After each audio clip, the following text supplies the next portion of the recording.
안녕하세요. 동갑내기 남편과 살고 있는, 아니 살았던 40대 여성입니다. 누가 그러더라고요. 기쁨은 나누면 배가 되지만 슬픔은 나누면 약점이 된다고. 그래서 지인들에게도 속 시원히 터놓고 말을 못했는데 요즘 어디에라도 이 답답한 마음을 털어놓고 싶어서 죽겠더라고요. 그래서 익명의 힘을 빌려 제 이야기를 하러 왔습니다. 남편과는 아는 선배의 소개로 만났어요. 선배 말로는 사람이 무뚝뚝하긴 해도 속이 깊다고 진국이라고 하대요. 진국이고 뭐고 솔직히 소개팅은 내키지는 않았는데 그도 그럴 것이 저는 낯도 가리고 쑥스러움이 많아 자연스러운 만남을 추구하는 편이었거든요. 하지만 남편을 소개받을 당시 제 나이 28살이었고 그래서인지 주변 친구들은 결혼 준비를 하고 있거나 연애를 하기에 바빴네요. 그렇다 보니 저도 언젠가부터 조바심을 느끼고 있었고요. 그래서 일단 한번 만나나 보자 싶어서 나갔습니다. 그런데 무뚝뚝한 남자라는 선배의 말과는 달리 남편은 좀 버벅거리기는 했어도 같이 있는 내내 어떻게든 대화를 이끌어가려고 노력하대요. 낯을 많이 가리는 것 같기는 했지만 자기 딴에는 그래도 농담도 던지고 그런 모습이 저한테 잘 보이려고 노력하는 것 같아서 보기 좋았어요. 그렇게 그날 밥 먹고 차 마시고 어쩌다 보니 맥주까지 한잔했네요. 그리고 이후로도 몇 차례 더 비슷한 데이트를 했고 저희는 사귀기 시작했지요. 이후로 남편과는 3년을 사귀었는데 그 시간 동안 남편은 단 한 차례도 술이나 여자 문제로 저를 가슴 아프게 한 적이 없었습니다. 그래서 결혼 상대로 제격이라고 생각했어요. 너무 단순하다, 어이없어 보일 수도 있지만 사실 저희 언니가 형부의 외도로 굉장히 오래 힘들어했거든요. 그런 언니를 옆에서 지켜보고 있으니 돈이고 인물이고 다 필요 없다 싶었어요. 나만 사랑해주고 나만 위해주면 최고다, 그렇게 생각했달까요? 결혼 준비를 하는 과정은 그다지 까다롭지 않았어요. 주변 사람들 중 몇몇이 남편이 홀어머니의 위로 누나 둘이 있다는 걸 알고 저더러 잘 생각하란 식으로 충고를 하기도 했는데 솔직히 말해서 그땐 그런 말이 귀에 들어오지 않았네요. 그리고 실제로 어머님을 두세 번 만났었는데 어머님이 저에게 살갑게 대해주신 건 아니지만 특별히 나쁘게 하신 것도 없었거든요. 저 또한 모녀 같은 고부 사이를 원하지도 않았기에 딱히 서운한 것도 없었고요. 어머님의 대면대면하신 태도가 오히려 편했다니까요. 그래서 결혼을 하더라도 어머님이나 친구들하고 갈등을 겪을 일은 없을 거라고 생각했는데 제가 너무 단순했던 거지요. 말이 나와서 말인데 시댁 사정은 듣자 하니 빠듯했어요. 남편 말로는 아버님 돌아가신 이후로 어머님이 자식새 키운다고 건물 청소면 남의 집 살림이며 이일저일 가리지 않고 하셨대요. 고생을 많이 하셨다고요. 그래서 남편이 자기가 취직한 이후로는 어머님더러 일을 그만하시라 했답니다. 그리고 이후로 생활비로 한 달에 50만 원씩 보내드리고 있다대요. 신우들도 얼마씩 보내드린다고 하는데 정확히 액수까지는 모르겠어요. 다만 결혼 후에 신우들 집에도 갔었는데 까놓고 말해서 해놓고 사는 거 보니까 사는 게 여유 있어 보이지는 않더라고요. 아무튼 그래서 어머님은 자식 셋이 보내주는 용돈과 나라에서 받는 약간의 연금으로 생활을 이어나가고 계셨어요. 결혼할 때도 따로 도움을 받은 건 없습니다. 남편이 모아둔 돈과 제가 모아둔 돈을 합해 허례허식은 생략하고 남들 눈에 튀지 않는 선에서 결혼을 했어요. 그렇게 남편과 부부의 연을 맺고 앞으로 지금까지 해왔던 것처럼 서로 아껴주고 성실히 살면 될 줄 알았습니다. 그런데 이게 웬걸요? 제 남편 말이에요. 효자도 그런 효자가 없더라고요. 연애할 때는 도통티를 안 내서 전혀 눈치채지 못했는데 갑자기 사람이 어머님 이야기만 나오면 눈물이 그렁그렁 맺히질 않나, 안쓰러워서 밥 먹다가 목이 메인다 하질 않나? 아니, 저도 부모님 계시지만 별꼴이더라고요. 누가 보면 정말 저희 어머님 막말로 돌아가실 날 받아놓고 사는 분인 줄 알 만큼 걸핏하면 어머님 불쌍하다고 그러는데 처음에야 물론 저도 그런 남편을 달래주고 이해해주려고 했어요. 그런데 제가 그럴수록 남편이 저에게 이상한 요구를 해오더라고요. 결혼하고 얼마 지나지 않아서 하루는 남편이 저를 붙들고 그간 어머님이 얼마나 고생을 많이 하셨는지 주절주절 늘어놓기 시작하더라고요. 한 30분 넘게 듣고 있으니까 저도 사람인데 슬슬 지겹기도 하고 저희 부모님도 고생 많이 하셨거든요. 솔직히 말해서 그 시절에 고생 안 하신 부모님들이 몇 분이나 되시겠어요? 다들 자기 자식은 당신보단 낫게 살게 하겠다고 고생 많이들 하셨지요. 그렇다고 남들한테 내 부모 고생한 거 알아달라고 할 수는 없는 거잖아요. 본인부터 잘해야지. 그런데 남편은 자기가 대학을 다닌답시고 서울에 올라온 이후로 지금까지 어머님께 너무 소홀했다며 그게 너무 후회가 된다고 앞으로 어머님한테 잘하고 싶대요. 그러면서 저더러 연락도 자주 드리고 한 달에 2-3번은 내려가서 식사도 같이 하고 그랬으면 좋겠다는 거예요. 그리고 그 말은 그냥 말뿐이 아니었습니다. 이후로 걸핏하면 왕복 2시간 거리인데 갔다 오자, 가서 먹고 오자, 모시고 어디 가자, 미치겠더라고요. 그래서 한 1년 가까이 그 집거리 하다가 못하겠다 했습니다. 20분 거리에 있는 친정도 한 달에 한 번을 못 가는데 2번이고 3번이고 매주 시댁에 가는 거 힘들어 죽겠다고요. 그랬더니 남편이 어머님이 저한테 뭘 시키는 것도 아닌데 뭐가 힘드냐입니다. 남편 말대로 저희 어머님이 저한테 밥해라 뭐해라 그런 걸 시키지는 않으세요. 그렇다고 제가 시댁에서 2발 뻗고 편하게 누워있을 수가 있나요? 잠을 잘 수가 있나요?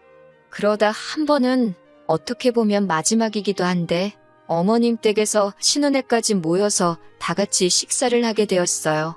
신우들도 음식을 해왔고 저도 해갔고 그래서 온 가족이 모여서 잔칫날 마냥 한 끼 먹게 되었습니다. 조카들까지 다 와서 거의 10명 가까이 모였으니 설거지거리가 좀 많았겠어요? 그런데 식사를 마치고 나니까 다들 뭐 부산하게 움직이는 것 같더니 어느새 TV 앞에 옹기종기 모여있더라고요. 저만 부엌에 덩그러니 서 있고 이런 일이 처음 있던 건 아닌데 그날은 왜 그렇게 짜증이 나던지요. 그래서 남편을 불러서 설거지를 시켰어요. 그랬더니 어머님이 불이 나게 쫓아와서는 당신은 아들 키울 때 한 번도 손에 물 닿게 한 적이 없다면서 가뜩이나 바깥일 하느라 힘든 사람한테 이런 일까지 하게 하지 말라고 하시는 거예요. 제가 웃으면서 어머님 저도 바깥일 하는데 그러면 형님들더러 하라고 할까요? 하고 물었습니다. 저희 형님들은 2분 다 전업주부거든요. 그랬더니 어머님이 그냥 하지 말고 냅두랍니다. 저희 다 가고 나면 당신이 하신다고요. 그런데 솔직히 그것도 말이 안 되잖아요. 설거지거리가 산더미인데 그걸 나이 드신 어머님 혼자 하시라고 냅둔다는 게 그래서 제가 남편한테 다시 눈치를 줬어요. 그러자 남편이 못 이긴 척 고무장갑을 다시 꼈고 어머님도 못마땅하신지 저를 째려보시더라고요. 그런데 신우들이 절더러 하는 말이 남편 잘 얻어서 좋겠답니다. 저렇게 자상한 남자가 어디 있냐면서 어이가 없어서 남편이 와이프를 잘 만난 거라고 저처럼 돈도 벌어오고 살림도 해주는 여자가 어딨냐고 저는 미쳤다고 쏘아붙여버렸어요.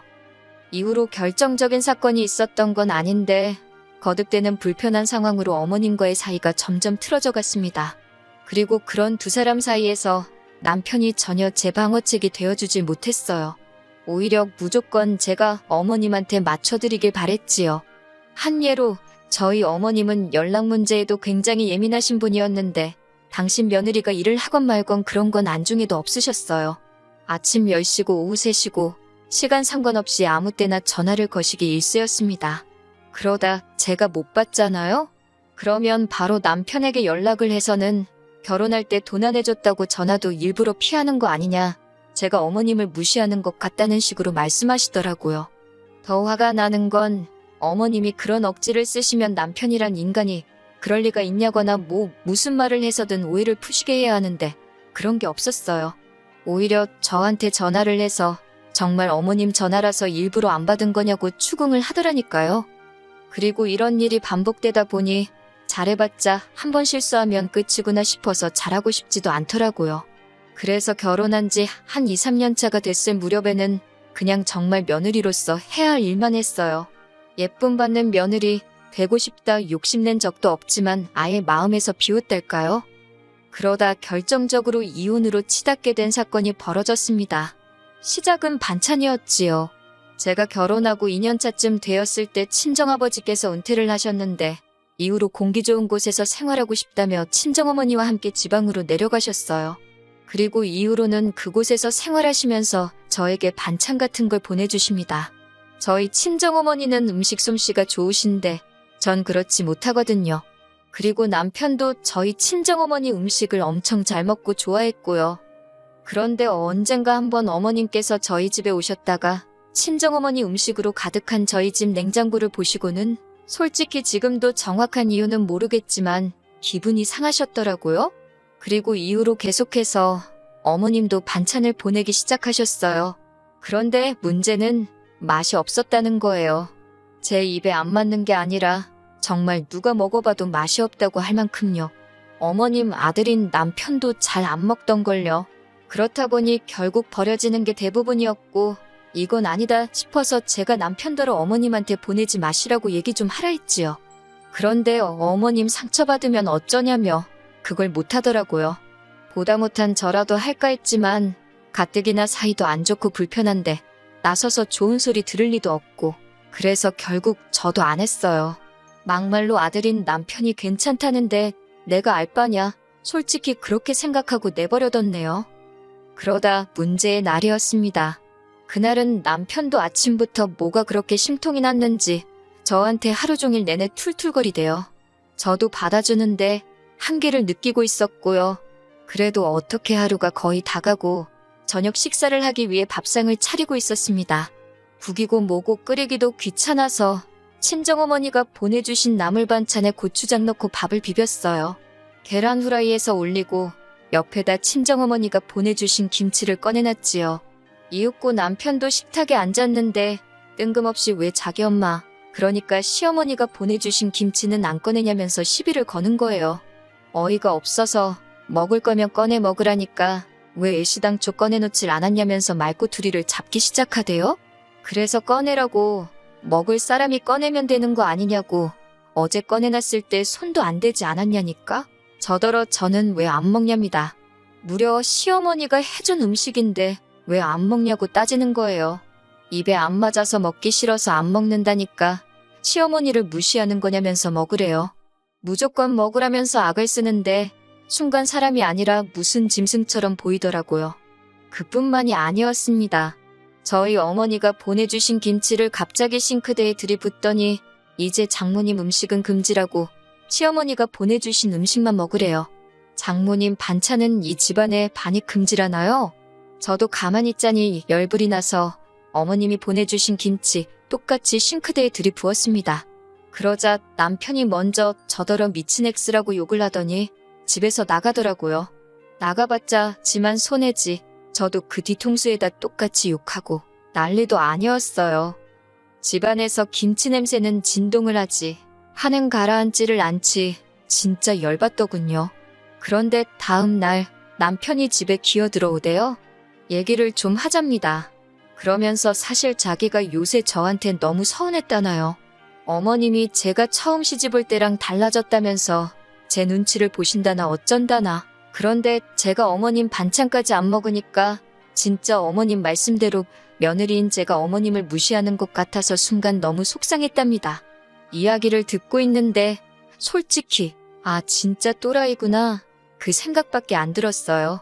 그런데 이런 제 속을 아는지 모르는지 남편이 한다는 말이 그래서 자기가 어머님과 제 사이에 오해를 풀려면 어떤 방법이 좋을지 고민해봤는데 같이 사는 게 제일 좋겠답니다. 서로 살부대 끼고 살다 보면 미운정 고운정 다 들지 않겠냐며 진정한 한 가족이 될 수 있을 거래요. 어이가 없어서 진심이냐고 물었습니다. 남편이 전에 없이 밝은 표정으로 그럼 진심이지 아니겠냐고 그래요. 제가 너무 열받아서 살다 시어머니 반찬 안 먹는다고 합가하자는 소리 들은 여자는 나밖에 없을 거라고 소리를 빽 질렀어요. 그리고는 남편더러 당신도 맛대가리 없어서 안 먹는 걸 왜 나더러 먹으라고 난리냐고 그렇게 좋으면 너나 많이 처먹으라고 악을 썼습니다. 합가 같은 소리 좋아한다고 그렇게 니네 엄마 반찬 먹으면서 니네 엄마랑 살고 싶으면 나랑 결혼은 왜 했냐. 그냥 니네 엄마랑 부둥켜 안고 살지. 지금 생각해보면 저도 뭔 정신으로 그렇게 남편한테 말을 쏟아낸 건지 모르겠어요. 어쨌든 그땐 정말이지 화가 나다 못해 분통이 터져서 이성을 잃었던 것도 같습니다. 얼마나 저도 화가 났는지 어머님도 아니고 니네 엄마 소리가 절로 나더라고요. 그러니까 남편도 어지간히 화가 났는지 얼굴이 시뻘개져서는 가만 안 둔다고 씩씩거리고 그래도 어쨌든 남자잖아요. 무섭긴 하더라고요. 이렇게 더 화를 냈다간 오히려 남편이 저한테 해코지를 할지도 모르겠다 싶어서 일단 적당한 선에서 소리 지르는 건 멈췄습니다. 그리고는 자포자기한 모습으로 그냥 그만하자고 나는 죽어도 학가는 못하겠으니 차라리 헤어지자 했어요. 홀씨어머니의 효자 아들, 남편감으로 아니라 소리를 그렇게 들었어도 그게 내 일이 될 줄은 몰랐다고 나는 더는 감당할 수 없다 했습니다. 그런데 남편은 도통 무슨 이런 문제로 이혼을 하자는 거냐며 이해를 못하겠다는 표정을 하고 있었지요. 하지만 결국 저는 대학 동기의 도움으로 이혼 전문 변호사를 선임했고 이후로 약 2년 동안 지리한 싸움을 이어갔어요. 사실 남편이 외도라던가 도박처럼 소위 분명한 사유가 없었기 때문에 이혼 소송을 하기가 쉽지는 않았거든요. 그리고 결국은 이혼에 성공하긴 했지요. 하지만 제가 바라는 대로 됐음에도 왠지 마음이 편하진 않대요. 상처뿐인 승리였다고 해야 할지 몇 년의 시간이 신기루처럼 사라진 기분이었다고 할까요? 그래도 이렇게 혼자가 된 지금 마음은 홀가분합니다. 애가 없어서 다행이란 생각도 들고요. 남편과의 만남을 주선했던 선배는 원래 남자는 결혼하면 효자가 되는 법이라며 저더러 웬만하면 좀 품어주지 그랬냐는데 같은 여자인 선배가 그런 소리를 하니까 얼마나 한심하게 보이던지요. 선배나 그렇게 남편한테 납작 엎드려서 맞춰주고 말만 따라 져주면서 살라 했네요. 선배 부모님이 좋은 마누라 다 됐다고 헉이나 좋아하시겠다고요. 이혼하고 처음 한동안은 남편을 탓하기도 하고 제 자신을 탓하기도 하면서 울며 시간을 보냈어요. 그토록 바라던 이혼이었지만 동시에 처음부터 제대로 된 선택을 하지 못했다는 자괴감이 컸으니까요. 그래도 이제는 이 글을 마지막으로 더는 방황하지 않을 수 있을 듯해요. 다 쏟아내고 나니까 제가 예상했던 것보다 훨씬 후련하거든요. 미래에 제 자신에게 부끄럽지 않게 열심히 살아보겠습니다. 그러면 또 좋은 날이 오겠지요.